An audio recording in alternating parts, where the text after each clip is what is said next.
Father, Son, and Violin. A personal life story tells the vivid of Mao's China. Daniel Olson Chen. Dedicated to my parents and all of their generation. Special acknowledgements. My special thanks to Ms. Mercedes Larbenz.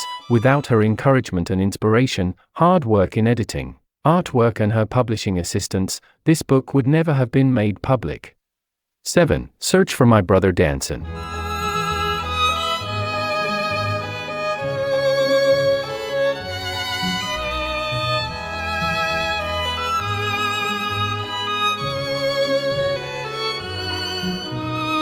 It was Mimi along with a cute little round-figured girl who came to see me. They told me with anxiety. Something's wrong. Your brother Danson is missing. Then I remembered who that round girl was. She was the so-called big sister with my father's watch on her wrist, the one I met at my father's place when I visited him some years ago at the countryside. The story goes like this. With the help of my father, Big Sister managed to get away from the countryside and back to Shanghai City, where she found a job as an accountant at a department store. She got acquainted with my brother Danson through my father, and somehow the relationship went romantic. However, I vaguely knew that Danson had always been interested in one of our neighbors named Xiaowan. At the moment, Xiaowan was a medical student at the Hunan Medical University, the same place Danson was working, therefore it was natural that they bumped into each other often. It was my gut reaction to think that Danson must be in a state of mental disorder caused by the whole love triangle business. Where could my brother be going? I asked. I don't know. Big Sister said. I only heard he wanted to be left alone for a few days, possibly in the South Mountain.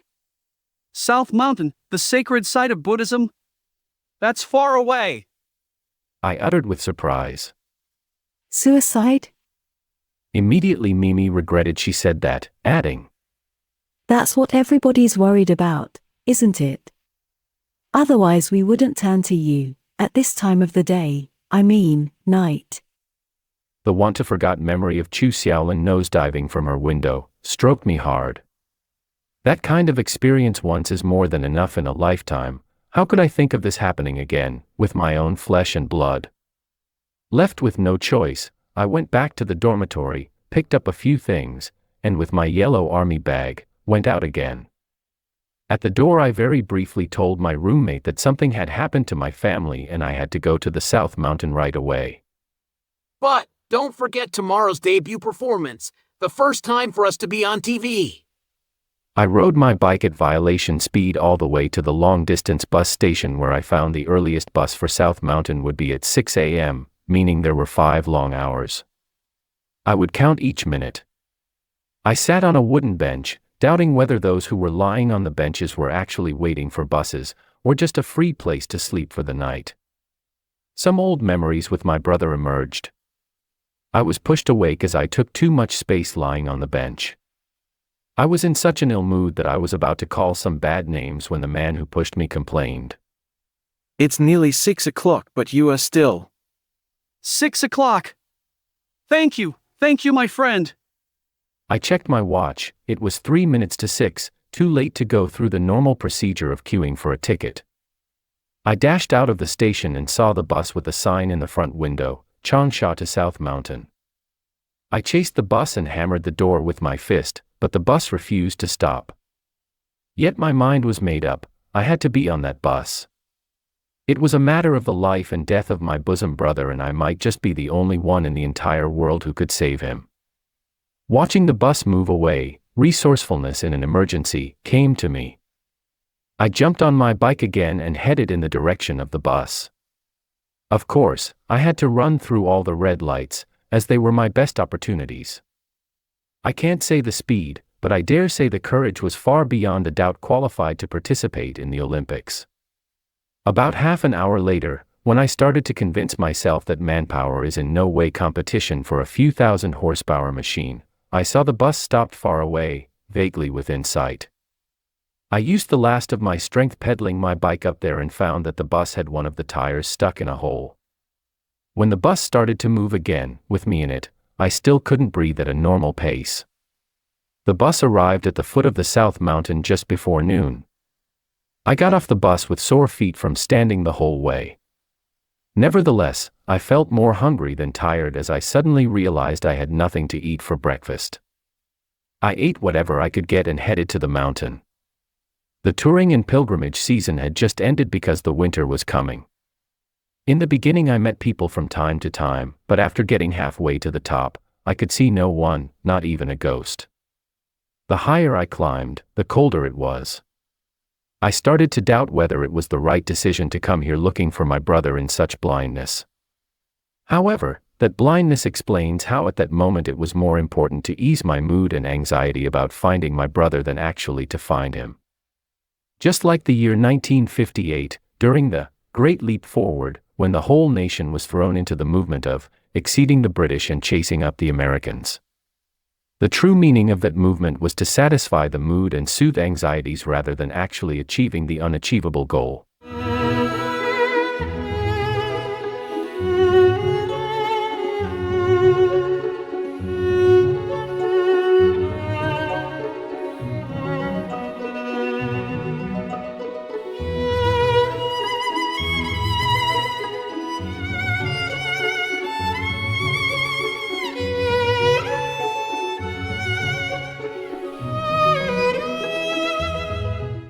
At the end of AT Road, I chose the right direction, thinking it to be a shortcut by intuition. I walked up, and the road became narrower and narrower. The ice-frozen leaves were as sharp as thousands of knives. 5 hours had passed and it was getting darker and darker. I started to be more and more scared of getting lost in the middle of nowhere, scared of bumping into some kind of wild beast, or being trapped in an unknown spot becoming a frozen mummy. There's no need to mention how extremely cold and hungry I was, yet I went on and on, climbing by the strong will to survive. It became completely dark and I was entwined by indescribable fear and despair. I raised my head and looked upon the sky, praying for help, and that's when I saw two huge, high towers extending all the way to the moon. Is this the way that leads to heaven? Oh my God! A few days from now it will be my brother's turn to look for me, or likely, my remains. The sudden thought made my flesh creep and my teeth chatter. Next, I saw some indistinct lights flickering and vaguely, an electrical cable. Electricity, the symbol of human civilization, gave me, a helpless man in the grip of the power of nature, a glimmer of hope. Immediately I forgot the cold, hunger, and fear, moving toward the light as fast as my legs and hands could carry me. Fate or not, those two huge high towers were a television transmission station belonging to the same TV station, the only TV station, the government TV station in Hunan, that my orchestra belonged to. Hearing I was from the central head station, the young comrade behaved very hospitably. He made me some hot water to wash my face and feet, and then something to eat. Then, with excitement, he told me, "There's an important mission tonight. The newly established radio and TV orchestra is going to give a debut concert tonight at 9 o'clock. I knew it a long time ago." I smiled with extreme bitterness and regret. Through the TV monitor, I saw my orchestra appear on the stage, and the lady who used to sit next to me took my seat. I realized, without me, the earth was still going around according to its course. When the conductor raised his hands, I too raised mine in violin playing position. However, soon my snore took part in the performance. Early next morning, the very first thing I did was pay a visit to the South Mountain Police Station. After hearing the story about my brother, they said that no dead body had been found so far, but they would inform me immediately if they did. I followed the main road all the way down, my mind occupied with the thought that shortcuts could be dangerous sometimes. My South Mountain journey did not accomplish the goal of finding my brother, but the wish to find him.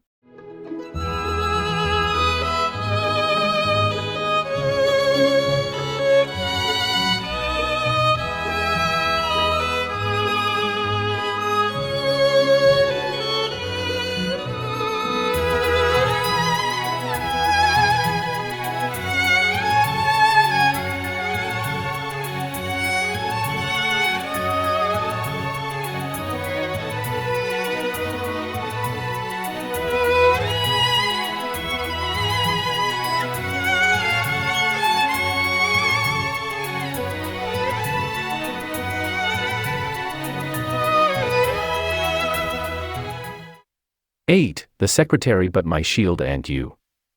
Back to the orchestra from the South Mountain, the very first thing I considered was whether I should pack up my things and get ready to leave. For such a huge misdoing it wouldn't be unthinkable to get sacked. As expected, a general meeting of the whole orchestra was arranged. I was asked to stand by the side of the dais, ready to be criticized. My colleagues came in one after another looking at me with all kinds of facial expressions, be it worried or gloating.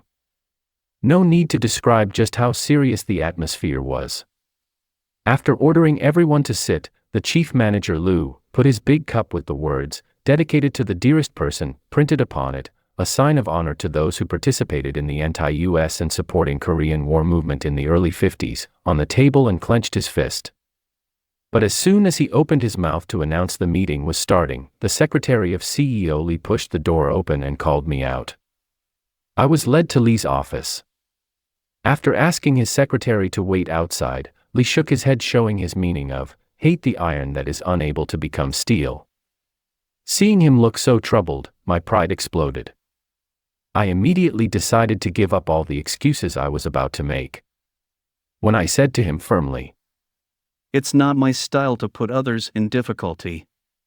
You do whatever is necessary with me. No mercy is asked. his wife Yuhua walked into the office. Lee stood up, giving his seat to his boss and went out to wash his hands, at least that was what he said. Let me give a few words to describe Yuhua. She was average-sized. With a well-maintained face, although over 50, she didn't look her age. She talked with a sweet and milky voice, yet the connotation of her words was powerful and heavy. She used to be a singer with the army and dance unit with a nickname, Red Hitira. If I'm allowed to make a guess, in the past decades, for Shirley was not the only revolutionary leader who was defeated under her skirt. In short, Lee leads the whole broadcast television, and you leads Lee, though her public position was no more than the secretary of our orchestra, the secretary of manager Lou. While somehow you seem to be a little in favor of me, calling me by my nickname, Nine Brother, and asking me to call her, not Secretary you but Aunt you. That was not normal in a working relationship. Of course I knew nothing of what was in her mind, or in her sweet daughter's mind. But to make it absolutely clear, there was nothing beyond a friendly atmosphere between us, not even one private talk. That made our meeting alone, the first time. Hey, my little Nine brother. Tell me what went wrong. Aunt you will help you out. She sounded like a savior. I was overwhelmed by such an unexpected offer. After hearing my story about South Mountain and seeking my brother, she wiped tears from her face and said, All right, let's go back to the meeting room. I'll try to explain it to the comrades. She stood up, shaped my hair a little with her fingers, and remarked, Why do boys nowadays like to have long hair? Back in the meeting room, seeing you, the boiling room suddenly became silent. Lou looked at his secretary, his boss, nervously. Everyone must have been thinking that would be the end of me, the little Nine brother. Even manager Lou had to take it with him if he couldn't eat it all. Lou immediately moved his ass to an audience seat. You moved from her chair to let me sit, while she herself stood in the middle of the dais. Lou offered her another chair right away, but she rejected, probably because standing made her look taller. You adjusted her throat a little, and then started to appraise the success of the debut concert, followed by her changing the topic to a story about her life with the Army singing and dance unit when she was younger. Half an hour had passed, still not a single word about my misdeed from her mouth. When the story ended, everyone gave her a big hand, yet she went on. She narrated a story that happened during the anti-US and supporting Korean War. Once we were sent to give a performance at the front. On our way we met a few wounded soldiers. We made our own decision to move those soldiers to a safer place. Because of that, we were late for the performance. At that time we were all afraid of being criticized or even being punished. However, we were not criticized. Instead, we all received medals of honor for saving lives. Her original story was much, much longer than this. When everybody started to doubt why this story was relevant to the meeting meant to criticize and punish me, you finally brought the topic back to the point.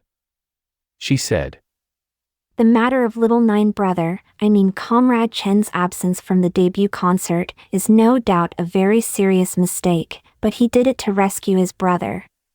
It is always more important to save a life than a performance, no matter in war or in peace. She even changed the title of the meeting. But rather a memorial ceremony for the death of a comrade. She looked at me with pity. Our poor little nine brother. Laughter could be heard from the audience. Is it funny? My dear comrades, did I say something funny? This is something serious, very serious. In no way should it be laughed about. Laughter terminated immediately. However, there is a kind of, not afraid of bitterness and death inside Comrade Chen's psyche, which is worthy of us following. Just a minute, how could a criticizing meeting turn out to be a praising meeting? This time, it was me who couldn't help but laugh out. Very honestly, being sheltered by a leader, that was the first time in my little nine brother life. With a big applause from Lu too, the meeting ended like that. Manager Lu's smiling face looked relaxed, but not for very long, as he was wanted by you.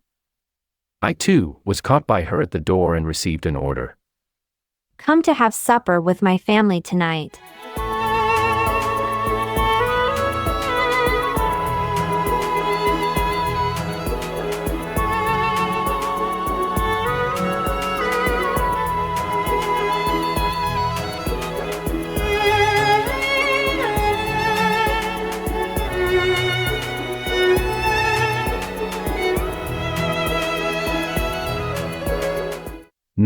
Meeting Aunt Yu's daughter Nini. In the evening, the naive me went Yuhua's home, empty-handed. Stepping into CEO Li's home, surprises came to me one after another. First of all, I found there was a toilet inside Li's home, unlike every comrade in the orchestra, including manager Lu, who had to run from the dormitory to the office building, for just a pee. A story was told about a comrade who soiled his pants because he was unable to get into the building since forgetting to bring his ID. Armed soldiers guarded the office building at all times. Secondly, I was amazed to see not only did the TV set have color, but when changing the channel there was no need to walk up to the TV and switch, instead simply push a button in a cigarette pack-sized box at a distance. Aunt Yu, what's that? I asked curiously. Ha ha ha. She laughed with satisfaction. This is called a remote control, my little nine brother. This is a true story. It was genuinely the first time for me to hear such a high-tech colored term as remote control. However, to compare with the next pleasant surprise, the above surprises became nothing. The surprise was her daughter Nini, not Li's daughter, but the daughter of Yu and her former. She was so adorable, delicate, fresh and elegant, I associated her with what, kind of a fresh soft cream cake, perhaps. She was said to be the princess of the Hunan Radio and TV Bureau. Someone said she was a fairy, while others called her Sprite. Nevertheless, I'd rather call her a beauty. With her outstanding appearance and social status, her stepfather's social status, to be exact, her mother's status in her stepfather's heart, I heard someone made a bet, yet still no boy dared to look at her face, only turned heads to look at her back when her bike passed in the distance. However, it was at that moment she not only walked towards me, but also sat by my side on the sofa. That made me immediately feel many thorns growing from the sofa. Nine brother. She called me, with a voice even more sweet and creamy than her mother's. Yes! I stood up like a soldier being called by his superior. Nini smiled and pulled my hand to sit down. I felt an electric shock and collapsed on the sofa. You know it's very noisy for you to play the violin under my window every day?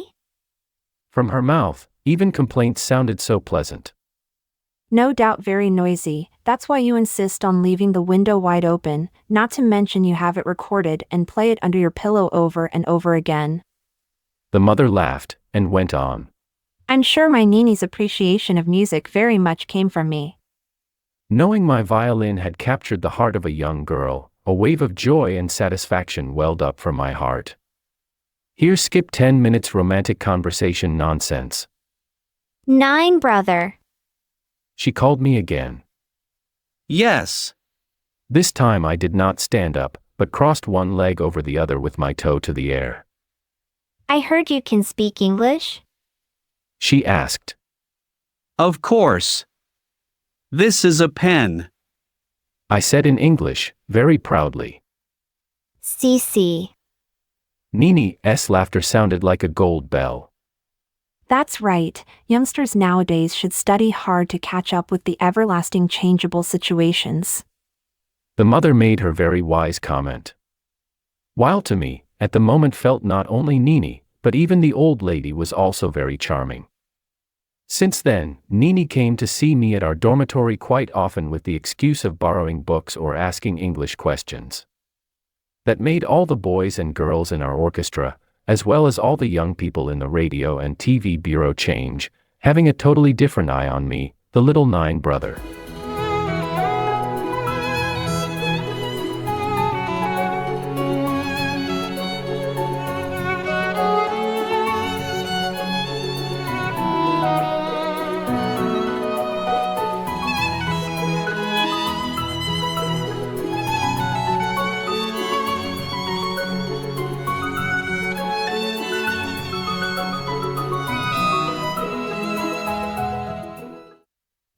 Going to Shanghai.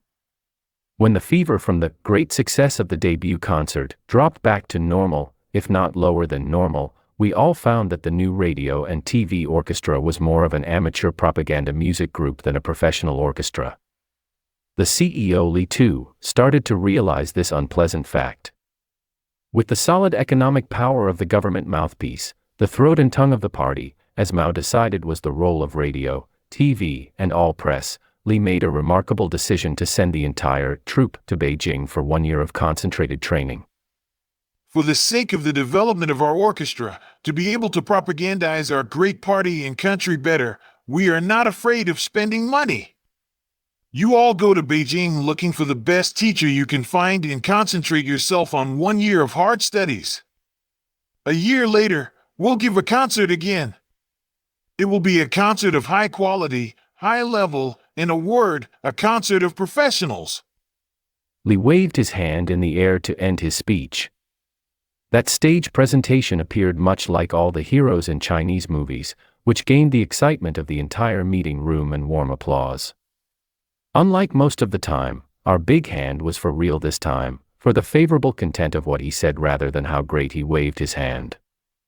Hence, the whole orchestra was boiling, or as the Chinese say, like the ants on a hot pot. Some said they would like to go to the Chinese Center Orchestra, others said it was better to go to the Center Conservatory of Music, while I was busy seeking a channel leading me to Shenzhonghua, the #1 violin soloist, the crest of the Chinese violin world, the symbol of.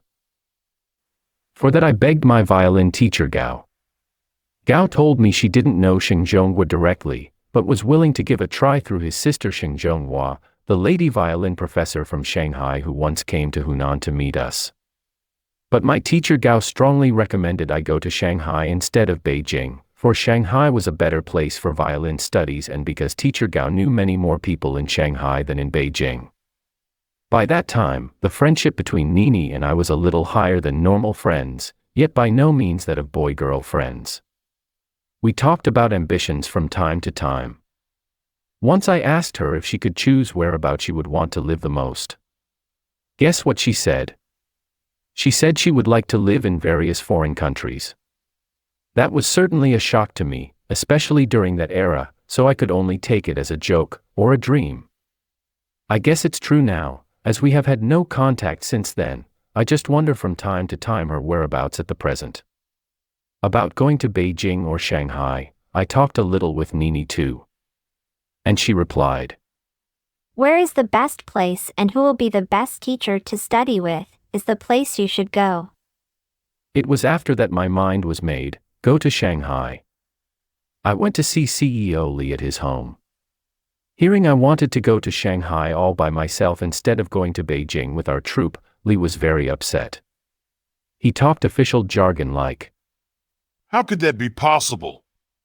This is a collective activity to train our soldiers. How could I allow you to run wherever you like? I say you, little comrade Chen, have you forgotten your absence at the debut concert? I let you get away because you had a special circumstance, but this time my mind is set. No matter what you say, I'll never. Please, Headley. Not waiting for me to finish, Li Pa stood up and angrily announced, I said no means no. The decision is made, even if you beg your Aunt Yu.